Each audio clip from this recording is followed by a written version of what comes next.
Hello everyone, a very good morning to all of you. আজি আমি এটা নতুন টপিক ডিসকাস কৰিবলৈ লৈছোঁ। টপিকটোৰ নাম হৈছে ষ্ট্ৰেছ ষ্ট্ৰেইন কাৰ্ভ। অৰ্থাৎ ইয়াত আমি কি ডিসকাস কৰিম যে যদি ষ্ট্ৰেছ বঢ়াই গৈ থকা হয় তেতিয়াহ'লে ষ্ট্ৰেইন তাৰ লগত কেনেদৰে ভেৰি কৰে সেইটো আমি এটা লাইনৰ সহায়ত আমি ইয়াত বুজাবলৈ চেষ্টা কৰিম, যেটো কোৱা হৈছে ষ্ট্ৰেছ ষ্ট্ৰেইন কাৰ্ভ বুলি কোৱা হৈছে। এতিয়া তোমালোকে নিশ্চয় আগৰ ভিডিঅ'কেইটা চাইছা, তাত মই ষ্ট্ৰেইন কি ডিসকাস কৰিছিলোঁ। যদি কোনোবা এতিয়ালৈকে চোৱা নাই তেতিয়াহ'লে ভিডিঅ'কেইটা চাই ল'বা, কাৰণ তোমাৰ এই গ্ৰাফটো বুজিবৰ কাৰণে ষ্ট্ৰেছ কি বা ষ্ট্ৰেইন কি সেইকেইটা জনাটো অতি আৱশ্যকীয়। এতিয়া আহোঁ টপিকটোলৈ। চোৱা আমি কি লৈছোঁ, চোৱা আমি এক্স অক্ষৰ ফালে কি লৈছোঁ ষ্ট্ৰেইন লৈছোঁ আৰু ৱাই অক্ষৰ ফালে আমি কি লৈছোঁ ষ্ট্ৰেছ লৈছোঁ, হয়। এতিয়া তোমালোকে প্ৰথম মন কৰা যে অ'ৰ পৰা এই ৰিজিয়নডোখৰলৈ এইডোখৰলৈ তোমালোকে মন কৰা এইটো কি হৈ আছে, এটা ষ্ট্ৰেইট লাইন হৈ আছে হয়নে। তাৰমানে এইডোখৰ কি হৈ আছে যে আমি কি ক'ব পাৰোঁ ষ্ট্ৰেছ প্ৰপৰ্চনেল টু ষ্ট্ৰেইন বুলি ক'ব পাৰোঁ, যিটো আমাক হুকছ লৈ দিছিলে। গতিকে আমি ইয়াত লিখিছোঁ যে এই ৰিজিয়নডোখৰ এই ৰিজিয়নডোখৰ কি কৈছে ষ্ট্ৰেছ প্ৰপৰ্চনেল টু ষ্ট্ৰেইন। এতিয়া তোমালোকে ইয়াত মন কৰা যে তাৰমানে কি হয় যে তাৰমানে ইয়াত প্ৰপৰ্চনেল টু ষ্ট্ৰেইন মানে কি, যে যেতিয়া তুমি ষ্ট্ৰেছ বঢ়াই গৈ থাকিবা তাৰমানে বস্তুটো তুমি ডিফৰ্মিং ফ'ৰ্চটো বা এক্সটাৰ্নেল ফ'ৰ্চ এটা বেছি কৰি গৈ আছা, বস্তুটোৱে দিয়া ষ্ট্ৰেছটো বেছি হৈ গৈ আছে, আৰু সেই অনুপাতে কি হ'ব যে তোমাৰ ষ্ট্ৰেইনটো বাঢ়ি গৈ থাকিব। এতিয়া তুমি নিজে ইমাজিন কৰি চোৱা যে যদি ৰবৰডালত তুমি বেছিকৈ ডিফৰ্মিং ফ'ৰ্চ দিয়া বেছিকৈ তোমাৰ এক্সটেনশ্যন হ'ব নাই, তাৰমানে তোমাৰ ৰবৰডালৰ যিটো ইলংগেশ্যন হৈছিলে বা এক্সটেনশ্যন হৈছিলে সেইটো তোমাৰ বেছিকৈ হ'ব হয়নে। বা স্প্ৰিংডাল যদি তুমি কনচিডাৰ কৰা, স্প্ৰিংডাল কি হৈ আছিলে ধৰা ইমানটো লেংথৰ স্প্ৰিংডাল তুমি যেনিবা দুটা দিশৰ পৰা ফ'ৰ্চ এপ্লাই কৰি দিছা, এটা এক্সটাৰ্নেল ফ'ৰ্চ এপ্লাই কৰিছা, যিমান বেছি ফ'ৰ্চ এপ্লাই কৰিবা সিমান কি হ'ব স্প্ৰিংডালে নিজে এটা ফ'ৰ্চ দিব আগৰ অৱস্থালৈ ঘূৰি আহিবৰ কাৰণে, তাৰমানে তাৰ তুমি যিমান এক্সটাৰ্নেল ফ'ৰ্চ দিবা সেই অনুপাতে ষ্ট্ৰেছো সিমান বেছি হ'ব হয়নে। গতিকে আৰু সেই অনুপাতে কি হ'ব যে যিমান এপ্লাই কৰিবা ফ'ৰ্চ সিমান তোমাৰ সেই স্প্ৰিংডাল এক্সটেনশ্যন হ'ব নহয়, গতিকে তাৰ কি হ'ব আমি তাৰ এটা ষ্ট্ৰেইন পাম বুলি ক'ম। গতিকে কি হ'ব যে ইয়াত কি হৈছে তুমি ষ্ট্ৰেছ বঢ়াই গৈ আছা, ষ্ট্ৰেইনো সেই অনুপাতে বাঢ়ি গৈ আছে। ক'লৈকে বাঢ়িলে প্ৰথম বাঢ়িব এই ৰিজিয়নডোখৰলৈকে এইডোখৰলৈকে হয়নে। গতিকে এতিয়া এই লিমিটটোক আমি ক'ম এই পজিশ্যনলৈকে বাঢ়িলে বুলি কোৱা নাই জানো, গতিকে এই লিমিটটোক আমি কি বুলি ক'ম প্ৰপৰ্চনেল লিমিট বুলি ক'ম, বা আমি ক'ব পাৰোঁ যে লিমিট অফ প্ৰপৰ্চনেলিটি বুলি ক'ব পাৰোঁ এইডোখৰ এইলৈকে হয়নে। আৰু এইটো কি হয় যে এইটো আমি কি বুলি ক'ম যে ষ্ট্ৰেছ বুলি ক'ব পাৰোঁ। এটো আমি যদি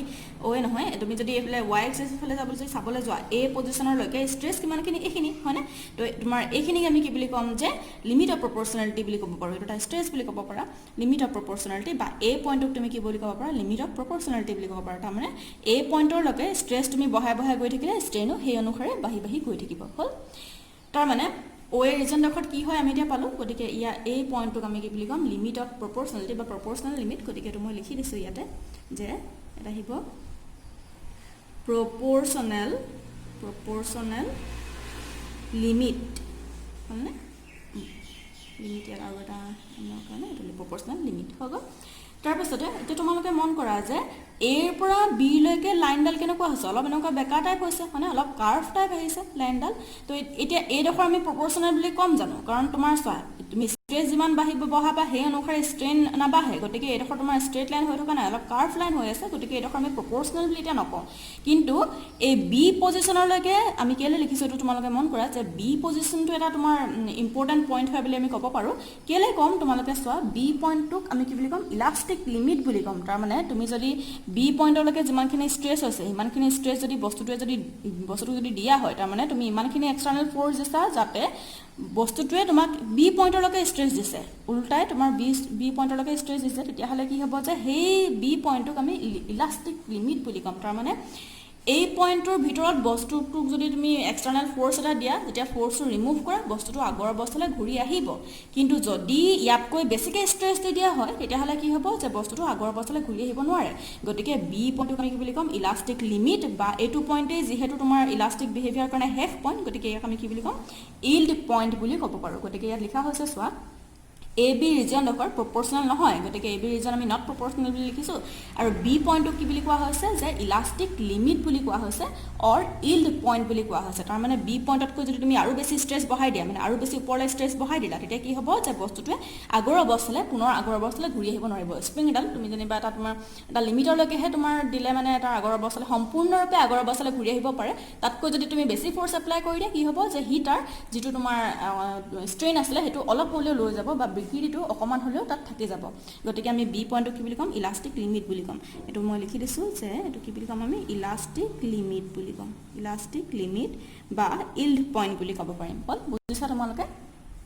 এতিয়া চোৱা যে এই ওৰ পৰা বি লৈকে এই ৰিজিয়ন ডখৰ তোমালোকে মন কৰা এই গোটেই ৰিজিয়ন ডখৰ মন কৰা আমি কলো যে বি পয়েন্টৰ লৈকে যদি তুমি ষ্ট্ৰেছটো দিয়া তেতিয়া হলে বস্তুটো কি হ'ব আগৰ অৱস্থালে হি অৰিজিনেল অৱস্থালৈ ঘূৰি আহিব পাৰিব গতিকে বি টো কি বুলি কোৱা হয় ইলাষ্টিক লিমিট বুলি কোৱা হয় আৰু যি ডখৰ আমি ওৰ পৰা বি লৈকে ৰিজিয়ন ডখৰ পাম সেই ডখৰ কি বুলি কম আমি ইলাষ্টিক ৰিজিয়ন বুলি কম এই ডখৰ আমি কি বুলি কম ৰিজিয়ন ডখৰ গোটেই ডখৰ ইলাষ্টিক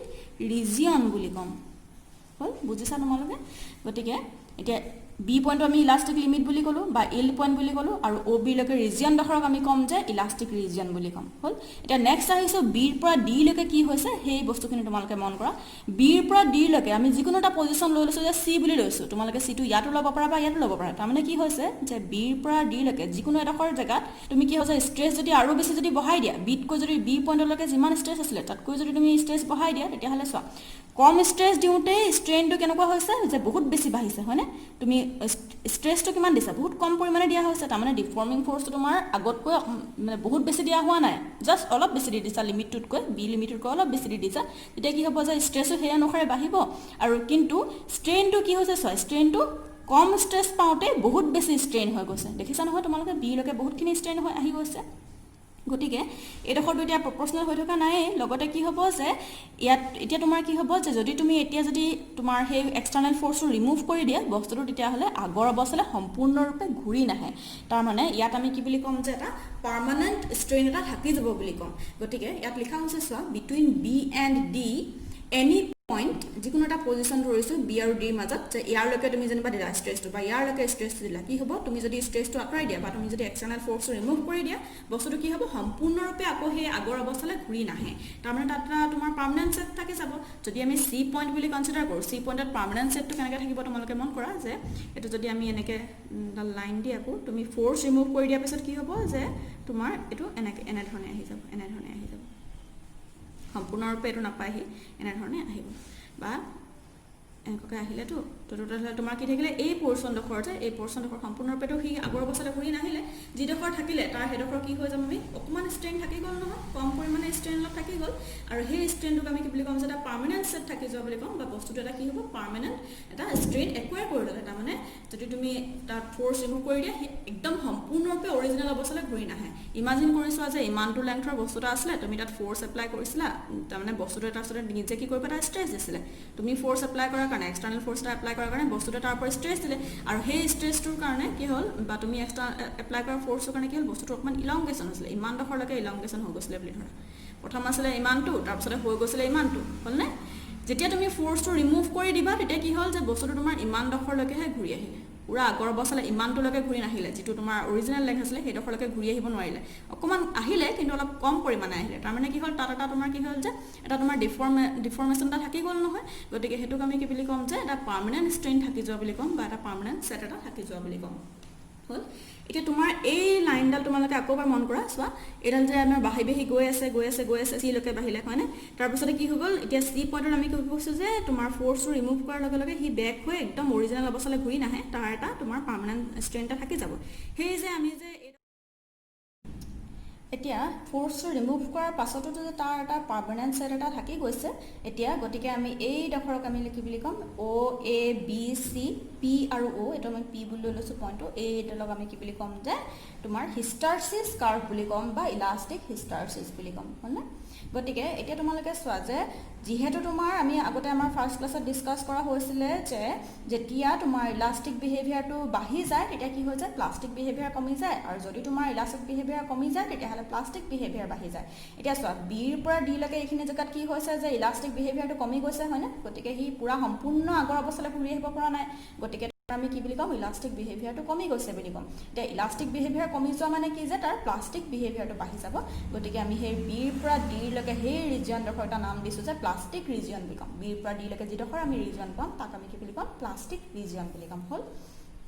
গতিকে ইয়াত কোৱা হৈছে যে between B and D any point যিকোনো এটা পয়েন্ট লৈছা পাৰ্মানেন্ট সেট এটা থাকি যাব যেটো আমি এটা কি বুলি ক'ম যে B ৰ পৰা D লৈকে আমি সেই ৰিজিয়নটো প্লাষ্টিক ৰিজিয়ন বুলি ক'ম আৰু এই কাৰ্ভটো আমি কি বুলি ক'লো যে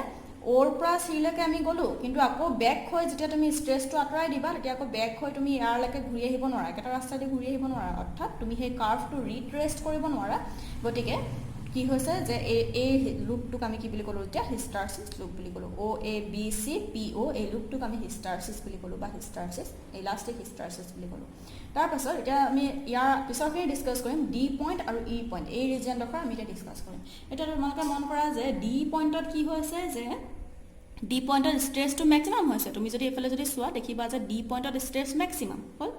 ডি পইণ্টত ষ্ট্ৰেছ মেক্সিমাম মানে কি যে তুমি ইয়াতকৈ যদি বেছি ষ্ট্ৰেছ এপ্লাই কৰা তেতিয়াহ'লে কি হ'ব যে বস্তুটো তোমাৰ ব্ৰেক হৈ যোৱাৰ চান্স থাকে। ইয়াতকৈ আমি বেছি ষ্ট্ৰেছ এপ্লাই কৰিব নোৱাৰোঁ বা ইয়াতকৈ আমি আৰু বেছি ডিফৰ্মিং ফ'ৰ্চ দিব নোৱাৰোঁ যাতে ষ্ট্ৰেছটো তোমাৰ আমি ইমানটোলৈকে এটা ডিফৰ্মিং ফ'ৰ্চ দিব লাগিব য'ত তোমাৰ ষ্ট্ৰেছটো মেক্সিমাম হ'ব। গতিকে ডি পইণ্টক আমি কি বুলি ক'ম যে তোমাৰ ব্ৰেকিং ষ্ট্ৰেছ বুলি ক'ম বা মেক্সিমাম ষ্ট্ৰেছ বুলি ক'ম। তাৰ পাছত এতিয়া যদি তুমি যদি ফ'ৰ্চটো ৰিমুভ কৰি দিয়া, এক্সটাৰ্নেল ফ'ৰ্চটো যদি ৰিমুভ কৰি দিয়া, তাৰমানে ষ্ট্ৰেছটো যদি তুমি আৰু বেছি যদি নিদিয়া তেতিয়াহ'লে কি হ'ব যে বস্তুটো নিজে নিজে কি হ'ব বাঢ়ি বাঢ়ি গৈ থাকিব, এক্সটেনশ্যনটো তাৰ নিজে নিজে হ'ব, তাৰমানে ষ্ট্ৰেইনটো সি নিজে নিজে পাব।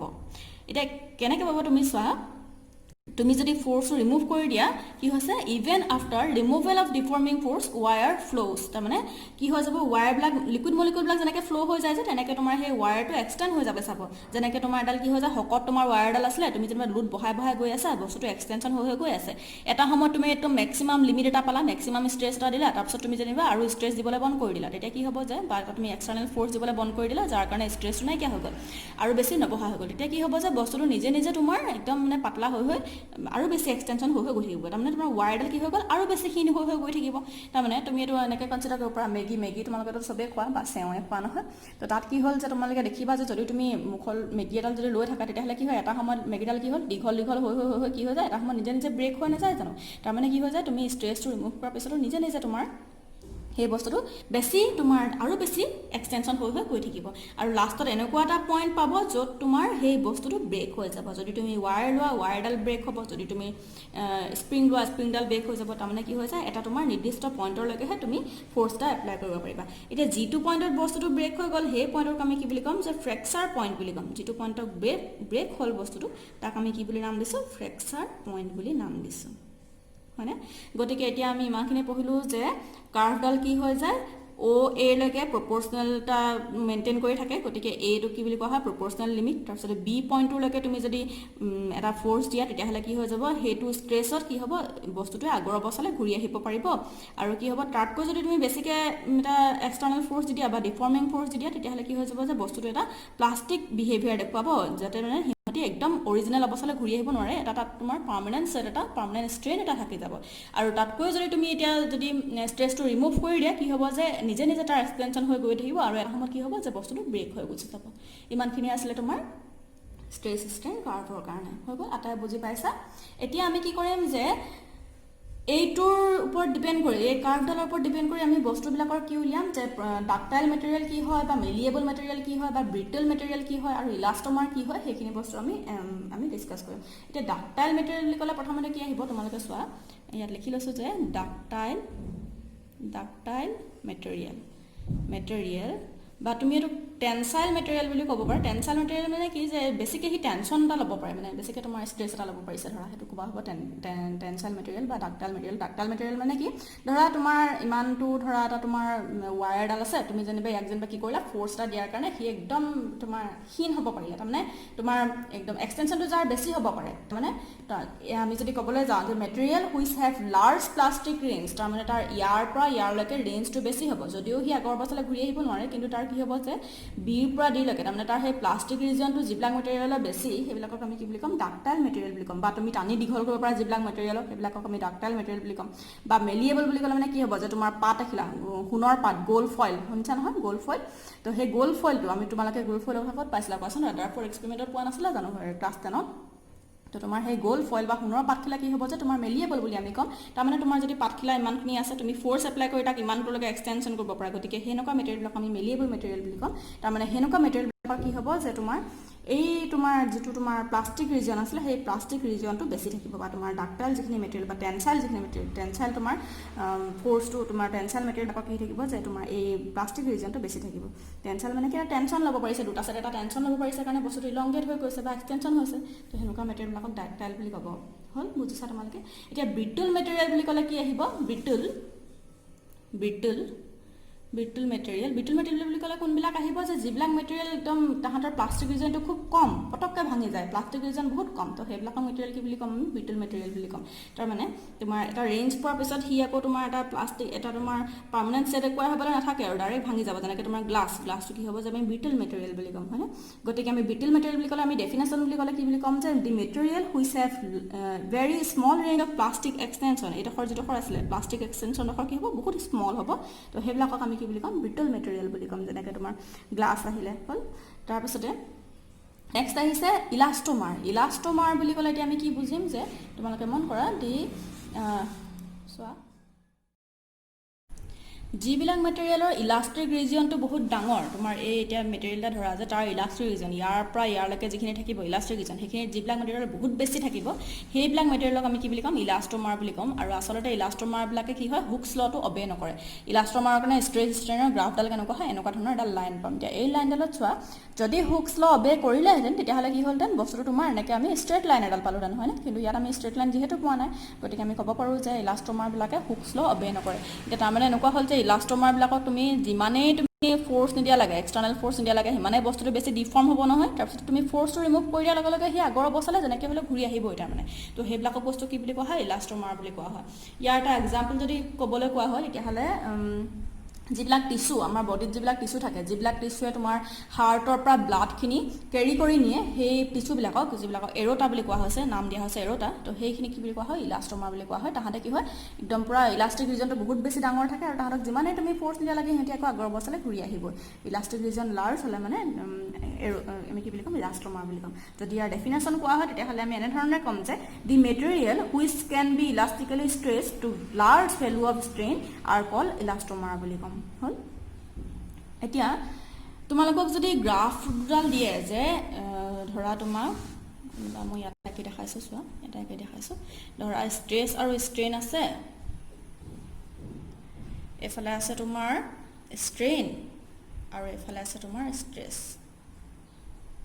হ'ল এতিয়া তোমাৰ দুডাল গ্ৰাফ দিছে এডাল ধৰা তোমাৰ এনেকৈ দিছে এইটো ধৰা তাৰ কি পইণ্ট বুলি ক'ম আমি বি পইণ্ট বুলি ক'ম হ'ল আৰু এডাল ধৰা তোমাৰ এনেকৈ আছে এনেকৈ আছে এইটো ধৰা তোমাৰ এডাল গ্ৰাফ আমি কি বুলি কৈছোঁ এইটো বি পইণ্ট ইয়াৰ এইটো বি পইণ্ট মানে ইলাষ্টিক লিমিটটো ইয়াৰলৈকে আছে হ'ল এতিয়া এডাল গ্ৰাফক আমি পিৰে ৰিপ্ৰেজেণ্ট কৰিছোঁ এডাল গ্ৰাফক আমি কিউৰে ৰিপ্ৰেজেণ্ট কৰিছোঁ হ'লনে তোমালোকক যদি সোধা হয় যে কোনটো বডি পি বডিটো নে কিউ বডিটো কোনটো বডি প্লাষ্টিচিটি বেছি বুলি যদি কোৱা হয় কি বুলি ক'বা তোমালোকে চোৱাচোন প্লাষ্টিচিটি বেছি তাৰমানে কি হ'ব যে আমি কি মন কৰিম যে প্লাষ্টিক ৰিজনটো কাৰ বেছি আছে আমি সেইটো মন কৰিম তোমালোকে চোৱা প্ৰথম বডিটো চোৱা পি বডিটো চোৱা যে পি লাইনডাল আমি যেতিয়া ৰাখিছোঁ তাত চোৱা যে তোমাৰ প্লাষ্টিক এডোখৰলৈকেতো তোমাৰ ইলাষ্টিক লিমিট আহি যাব আৰু এইটো বডিও এডোখৰলৈকে ইলাষ্টিক লিমিট আহি যাব তাৰপিছতে পি বডিটোত চোৱা তোমালোকে এনেকৈ আমি এক্সটেনশ্যন এডোখৰ বেছিকৈ পাইছোঁ হয়নে তাৰমানে এইডোখৰে কি বুজাব এইডোখৰ ৰিজন আমি কি বুলি পাইছিলোঁ প্লাষ্টিক ৰিজন বুলি কৈছোঁ কিন্তু কিউ বডিটোত সেই ৰিজনডোখৰ নাই হয়নে তাৰমানে কিউ বডিটো কি হ'ব ডাকটাইল বুলি আমি ক'ম আৰু পি বডিটো আমি কি বুলি ক'ম যে পি বডিটো তোমাৰ কিউ বডিটো আমি কি বুলি ক'ম ব্ৰিটল বুলি ক'ম তাৰমানে ইয়াৰ প্লাষ্টিক ৰিজন নাই হয়নে আৰু প্লাষ্টিক ৰিজন যদি নাথাকে প্লাষ্টিক ৰিজন যদি একেবাৰে সৰু হয় তেতিয়াহ'লে আমি সেইটো কি বুলি কওঁ যে বস্তুটো ব্ৰিটল বুলি কওঁ আৰু যদি প্লাষ্টিক ৰিজন বহুত বেছি ডাঙৰ থাকে তেতিয়াহ'লে আমি বস্তুটো কি বুলি কওঁ ডাকটাইল বুলি কওঁ হয়নে গতিকে আমাক যদি সোধে যে কোনটো বডি বেছি প্লাষ্টিক ৰিজন আছে বা কোনটো বডি ডাকটাইল বুলি যদি সোধে তেতিয়াহ'লে আমি ক'ম যে পি বডিটো বেছি ডাকটাইল বুলি ক'ম হ'ল আশা কৰোঁ তোমালোকে এটাই বুজি পাইছা যদি কিবা ডাউট আছে তেতিয়াহ'লে কমেণ্ট ছেকশ্যনত কমেণ্ট কৰি জনাব পাৰা